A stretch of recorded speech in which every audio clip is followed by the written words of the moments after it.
Mid-2023, on New Year's Day, the president of OpenAI said 2023 will make 2022 look like a sleepy year for AI advancement and adoption. The following month, a company in India appointed ChatGPT as its new CEO.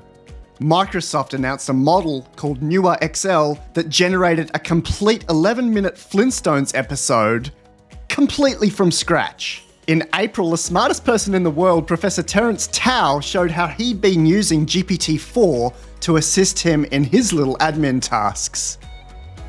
And in May, Google stepped up to the plate, announcing a multi-trillion parameter model called Gemini coming up soon.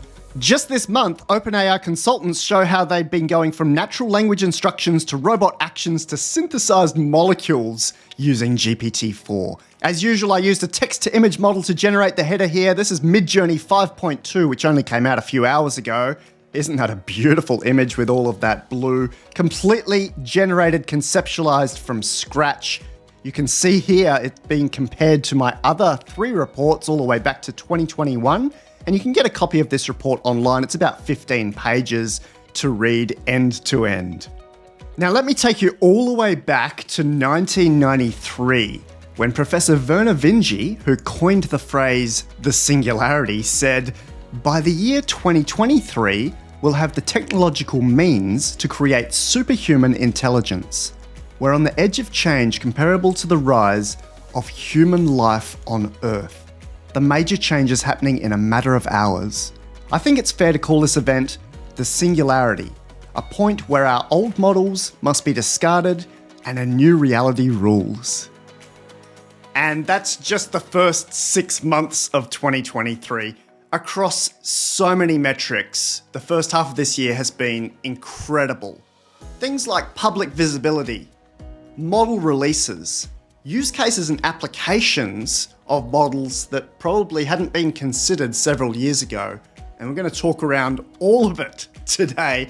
Let's start with one of my quotes that was picked up by a US entity, the National Bureau of Economic Research, NBER. ChatGPT gained more than 100 million users in its first 2 months and is now estimated to produce a volume of text every 14 days that is equivalent to all the printed works of humanity. That's pretty extraordinary. A separate organization, Pew Research, looked at the fact that over half of US adults had heard of ChatGPT. Remember, this is just one tiny model of thousands, and 14% had used it. There was also another study that found 30% of professionals at places like JP Morgan, Bank of America, Google, Twitter, had used ChatGPT in the workplace, applying it to their actual work. Really extraordinary stuff. Let's have a look at my favorites, my best ofs for the first half of 2023. And this is very different to December 2022. So just 6 months ago, some of this stuff didn't even exist. Now it's my best of. Let's start with the best of open language model. And this has to go to OpenAI's GPT-4. They announced this model in March 2023. They gave it a bigger context window, so it's got a much longer short-term memory. It can remember a lot more. You can feed it massive documents. It's even got a vision component where it can see stuff and interpret what it has seen. What about the best dialogue model? Who should I talk to? What is the best chatbot now? Well, again, it didn't exist last year. My favorite dialogue model is Inflection AI's Pi, and I really recommend that you play with this. There's no login needed. It's completely free. You can just go and start chatting with it at heypi.com. And for text-to-image models, there are a lot out there now, but Midjourney's been on top for many, many months. The latest version, 5.2, with its zoom control, its realism, and its new data set is just incredible. It's just come out, June 2023.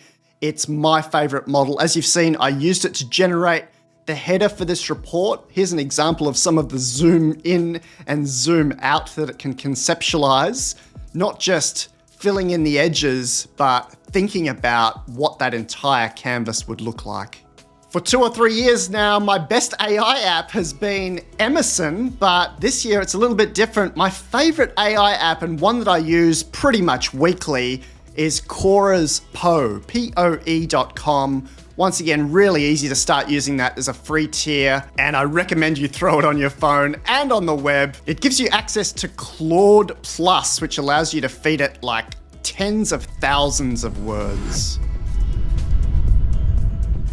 At the end of last year, Hugging Face, the big model hosting platform, had hosted 100,000 new models in 12 months. Remember, we're only 6 months into 2023, and we've already beat that. It's something like 130, 140,000 new models in 6 months. Just incredible, and that changes every day. I did my very best to record and keep up with these models as they were being released. In 100,000, there's probably only a very small percentage of those that matter. Here's some of them. These are my highlights. I presented them in a number of ways. This is the timeline view. We've also got a complete listing of the token count and parameter count and the paper in the models table sheet that you can go and have a look at. This is really interesting stuff. The fact that all of these models are important and they're all being pushed out by competing labs means that we're getting access to some phenomenal, extraordinary large language model technology. Here's a different view. This is like my bubbles or beehive chart. You'll see Chinchilla that told us that we should use more data. You'll see Llama that was announced by Meta AI. We'll talk about this in a moment. It's this big model here, GPT-4. The latest rumor is that it's made up of 8 models to give us 1.76 trillion parameters for the final model. I put together an entire ranking. I'm calling it the Billboard chart. And in this Billboard chart, I'm ranking both the models and the datasets that make up these models. Let's start with the models. At number 1 there, GPT-4 with an AL score, a raw score of parameters by tokens of 14.9. Compare that with Chinchilla and Stable and Llama down the bottom, 1.0. The March 2023 release of GPT-4 was truly extraordinary. They really went crazy. They went beyond even what I'd expected. My first predictions here was that it was only 100 billion parameters. I was kind of right, but there's 8 of those in a mixture of experts. They drew on these massive data sets that they went out and licensed. Things like political and internal documents from the government of Iceland. There's rumors that they used a lot of YouTube, and they're certainly able to transcribe now around 1 trillion tokens from YouTube. It's a magical model available via API. You can even get it via ChatGPT if you've paid for a subscription. Google didn't want to be left out, so they trained a new version of their Palm model, calling it Palm 2. In partnership with DeepMind, one of their subsidiaries, they announced that they're also training a massive model called Gemini, rumored to be a few trillion parameters, which means they need to train on trillions and trillions of tokens, but Google have access to that kind of thing. This will be a really exciting multimodal model, which means it'll have video, audio, images as well. That collaboration is my current favorite. You can read more about that at lifearchitect.ai/Gemini. The data explosion was absolutely massive. Here is the datasets table from my Billboard chart. There's only a few datasets on there that existed last year. Everything else is new. Google are talking about using their internal code base, which is 86 terabytes. GPT-4 would have the largest dataset so far, and TII in the UAE found 5 trillion clean tokens just in the common crawl. And these datasets enabled us to come out with models showing incredible achievements. This is GPT-4 outperforming humans in everything, from theory of mind to medical knowledge to sommelier theory, which is wine tasting. It doesn't have a nose or a tongue, but it's able to tell you about red and white wine better than a human can. Incredible.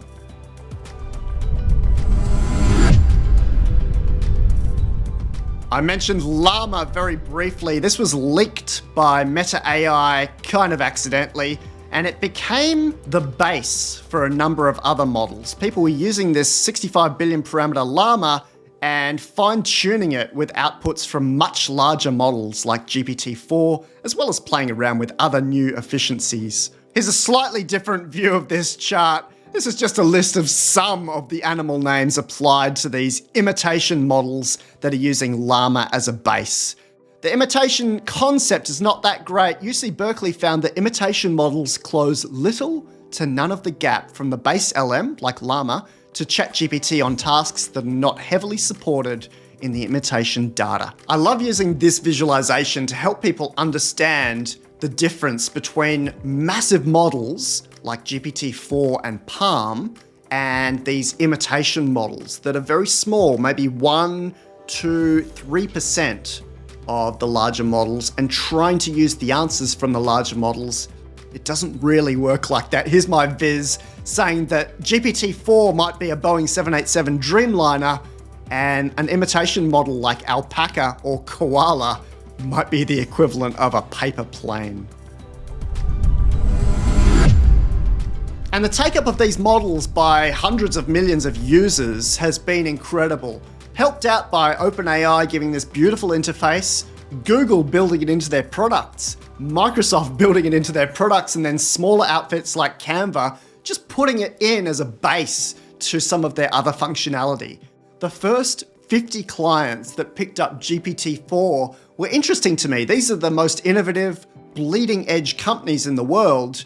Some of them are older, but they have this mindset that says, let's keep up with the evolution of humanity. Here's the first 50. You'll recognize some at the top there, like PwC and Coca-Cola, but there's a few others that are kind of new.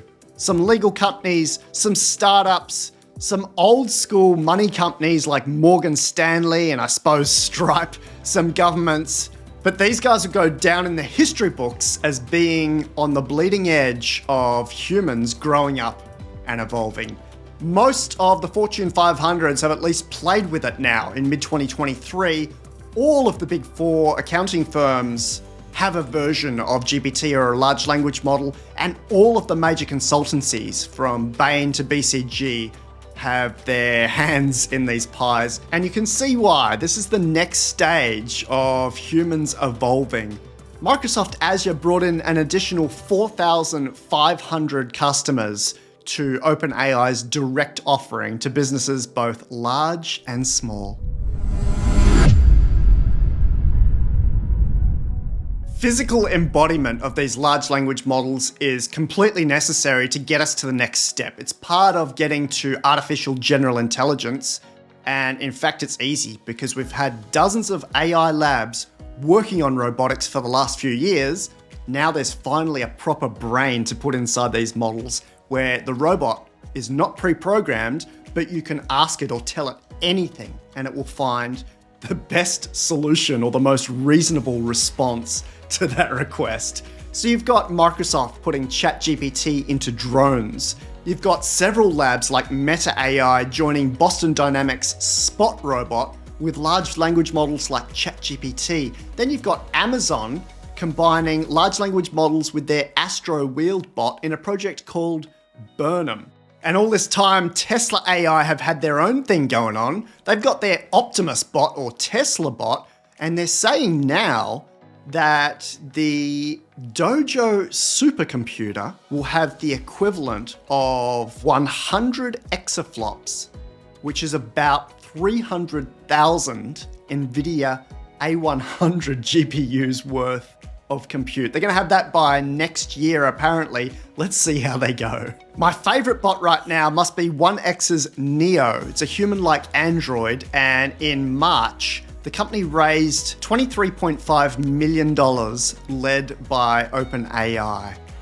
Here's some stats behind it. It's about 160 centimeters high, 5'3", weighs 30 kilos.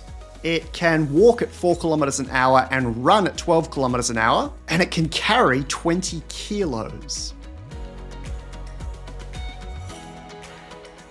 This stuff can't be understated. I hope that I'm talking more about this at the end of 2023, when we'll see all of these companies, 1X, Figure, Tesla, that list goes on and on and on, and compare who's actually winning there. I think once we've got robots that can walk in, mine our iron ore, film our videos, do our accounting, lift stuff around the house, cook stuff in the kitchen. That's going to be really, really exciting.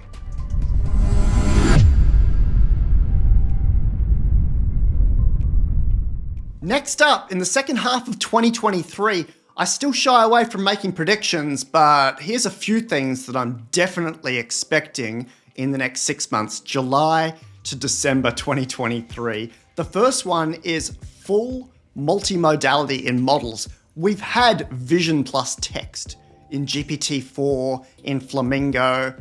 Now we're going to go every modality, every sense that a human has. So this includes not just vision, but things like IMU, acceleration, gyroscope, compasses, auditory. We've already seen some of these models listening, oral and smell, gustatory and olfactory, tactile, touch and being able to flatten what that looks like, vestibular, proprioceptive, interoception, internal senses, all of this stuff can and will be built into these models. You've probably seen that some of the upcoming massive models like OpenAI's GPT-5 and Google DeepMind's Gemini have been trained on video. They have been trained on YouTube stuff to understand more about what we understand through our five senses and beyond. I'm also expecting far more self-driving cars in your city. There's so many competitors now, and they're all approaching level 5, which is full automation. You don't need a driver in there at all. Examples include Cruise's Origin, the Waymo vehicles that I use in Phoenix and California, Amazon's Zoox, DD Neuron in China, and the new autonomous sidewalk delivery service by NVIDIA-backed startup Serve Robotics. As usual, it's going to depend where you live, whether or not you get access to this before others. There is going to be a bit of a staggered pace, I think, here to see who gets this first. So if you're in Silicon Valley, if you're in Beijing or Shanghai, you're probably going to get this before someone in the back of Africa or someone here in the back of Australia, but it will make its way everywhere. The fact that we're able to build in brains rather than pre-program and say drive from here to here, but actually look around and sense and be able to find the most reasonable response to, for example, being pulled over by a cop or a pedestrian running in front of you. This is part of the most exciting aspect of integrated artificial intelligence. There's multi-trillion parameter models coming. Google DeepMind's Gemini will hit us by the end of the year. We may see Anthropic Claude Next, who are seeking $5 billion worth of funding, and GPT-5 will start training in December. We'll see how quickly that goes. I'm also expecting personalized explainers. We're now in urgent need of having more than 8 billion people know about amplification of intelligence. So if we can have a personal AI sit down and have these endless conversations with each person in the world, addressing their hopes and fears and the reality of the evolution as it happens, it's going to make it a lot easier. There's no debate. There's no, here's a sheet or watch the news. There's, here is a human-like avatar. Have a talk with them. Sit down with them for months, if you like, and ask them, tell them your hopes and fears and concerns, and that person will get a very custom and tailored response from the AI that will allow them to get ready for this evolution that's already happening. There's no way around it. And we went full steam ahead towards artificial general intelligence, AGI, when AI can perform at the level of a human expert. I say we're hitting 50% in June 2023 when it comes to progress towards this AGI. And we hit some fascinating milestones, including self-improvement, some embodiment via Google's Palm E. Microsoft referred to GPT-4 as early AGI. More embodiment here. There's truthfulness and groundedness being researched by Harvard and Microsoft that's really going to help us get all the way to AGI. I'm very grateful to Dennis Zilodge, who fed these milestones to GPT-4, and GPT-4 output this exponential chart predicting that we may reach artificial general intelligence by the 18th of July 2025. Let's see how close we come to that date. A note of caution.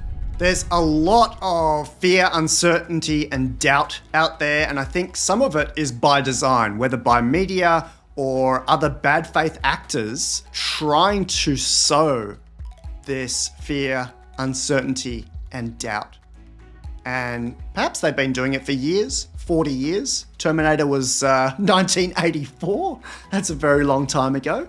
But now that the technology is here, that fear doesn't actually apply to a large language model that can reason, that can think, and that can conceptualize. These are not killer robots coming out to get us. This is an amplification of our intelligence. This is augmenting who we are. Just be aware that if you are to waste time worrying, waste time in fear, waste time in looking at the negatives of AI, you don't get that time back. That's gone. Let's bring in a human-like avatar to put this in a slightly different way for us. I think the most important question facing humanity is the universe a friendly place? This is the first and most basic question all people must answer for themselves. For if we decide that the universe is an unfriendly place, then we will use our technology, our scientific discoveries and our natural resources to achieve safety and power by creating bigger walls to keep out the unfriendliness, and bigger weapons to destroy all that which is unfriendly. And I believe that we are getting to a place where technology is powerful enough that we may either completely isolate, or destroy ourselves as well in this process. If we decide that the universe is neither friendly nor unfriendly, and that God is essentially playing dice with the universe, then we are simply victims to the random toss of the dice and our lives have no real purpose or meaning. But if we decide that the universe is a friendly place, then we will use our technology, our scientific discoveries and our natural resources to create tools and models for understanding that universe. Because power and safety will come through understanding the universe's workings and its motives.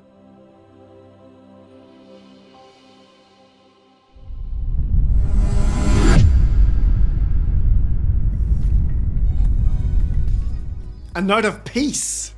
We're now in a place where integrated AI is doing phenomenal things. It was doing phenomenal things in 2021 and even further in 2022.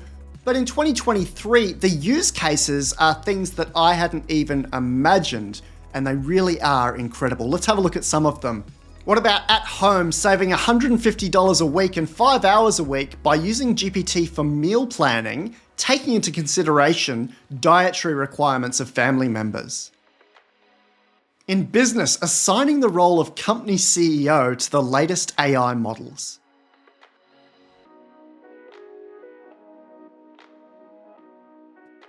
In jurisprudence and legal rulings, several judges in countries like India and Colombia have used large language models to help them with verdicts and legal rulings. In chemistry, Andrew White, a former consultant for OpenAI, has been using GPT-4 to go from natural language instructions to robot actions to synthesized molecule. So the robot is actually helping out with creating this stuff from scratch without human intervention. And in medicine, there's a lot going on, but the theory of chatbot doctors bringing higher quality responses and 9.8 times higher prevalence of empathy to patients has got me excited. Coming up next, either this year or next year, these are some of the things that OpenAI have said. What about using models to solve climate change completely? That's what these models are for. This is why we have superintelligence. We can also use them to ensure completely personalized education. Schools are over, but personalized and tailored education, even before brain-computer interfaces get here, is going to be a real game changer. These models should also facilitate affordable and high-quality healthcare. According to OpenAI, it's one of the UN SDGs as well. And bringing economic freedom for everyone to pursue what they find most fulfilling.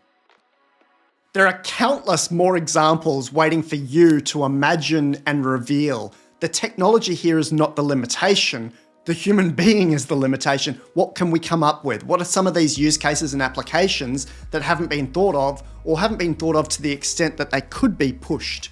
That's really exciting to me. You're living in a magical time. Superintelligence is on our doorstep.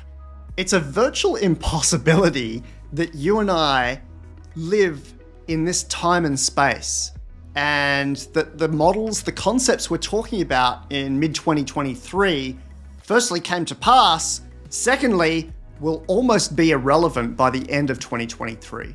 I don't think we'll be talking about ChatGPT in December 2023, and some of the models that we've seen in the last 6 months will be superseded already. The exponential unfolding of superintelligence is here, and you're living right in the middle of it. I've kept this report as succinct as possible. If you'd like to keep up with the weekly, fortnightly, monthly progress of artificial intelligence, I'd like to invite you to join the memo. We've got subscribers from everywhere, from the big research teams like NBER and RAND, through to major governments around the world. I've been told by several Western governments that they use these reports as part of their policy design. We've got big labs like Microsoft and Google, and startups that are all the way across the board. Love to have you in there. It gives me a lot more room to get more detailed with these kind of updates in a written format. The next edition features a really special gift from Professor Isaac Asimov. I can't talk about it here, but full subscribers will get access to something extraordinary. Thanks again for joining me for the mid-2023 report. The sky is entrancing.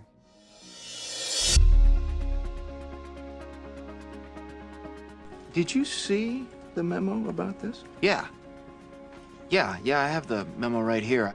Love artificial intelligence? Excited by the explosive progress of integrated AI? I am. Join my private mailing list, The Memo. Did you get that memo? Yeah, I got the memo. Get priority access to my articles, videos, and behind-the-scenes tips as soon as they're released, with a monthly or annual subscription. Yeah. Didn't you get that memo? lifearchitect.ai/memo. I have the memo.